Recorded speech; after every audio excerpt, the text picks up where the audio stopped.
عليكم ورحمة الله وبركاته. بسم الله والحمد لله والصلاة والسلام على رسول الله وعلى آله وأصحابه الفائزين برضا الله أما بعد. ഫിഖ് പാഠം 306. വല്ല അയിനും അഥവാ തടിയുള്ള വസ്തുവും ഉള്ളിലേക്ക് പ്രവേശിച്ചാൽ നോമ്പ് മുറിയും എന്നാണല്ലോ. എന്നാൽ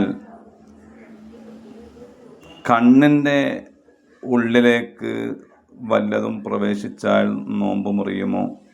അതായത് ഒരാൾ കണ്ണിൽ മരുന്നൊഴിച്ചു, അതല്ലെങ്കിൽ കണ്ണിൽ സുറുമയിട്ടു, എന്നാൽ നോമ്പ് മുറിഞ്ഞു പോകുമോ? അവിടെ നോമ്പ് മുറിയുന്നില്ല എന്നുള്ളതാണ് ശരി. കാരണം കണ്ണിൽ നിന്ന് ഉള്ളിലേക്ക് ദ്വാരങ്ങൾ ഇല്ല എന്നതാണ് കാരണം.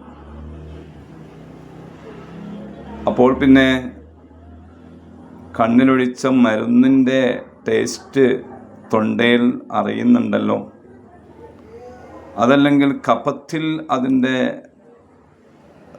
നിറം പ്രത്യക്ഷമാകുന്നുണ്ടല്ലോ.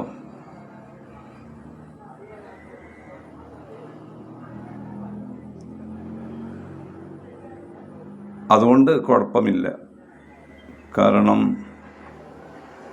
കണ്ണിൽ നിന്ന് എന്തായാലും ഉള്ളിലേക്ക് ഒരു മംഫദ് ഇല്ല, ഇറങ്ങിപ്പോകാൻ ദ്വാരമില്ല.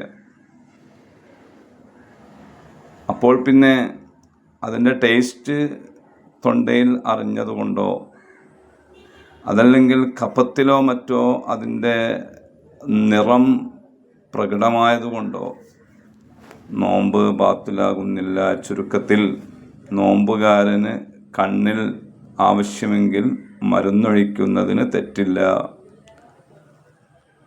സുറുമ നോമ്പുകാരനായിരിക്കെ കണ്ണിൽ സുറുമയിടുന്നത് കൊണ്ട് നോമ്പ് മുറിയില്ലെങ്കിലും അത് ഉപേക്ഷിക്കുകയാണ് നല്ലത് എന്ന് കർമ്മശാസ്ത്ര പണ്ഡിതന്മാർ പറഞ്ഞിട്ടുണ്ട്. ഏതായാലും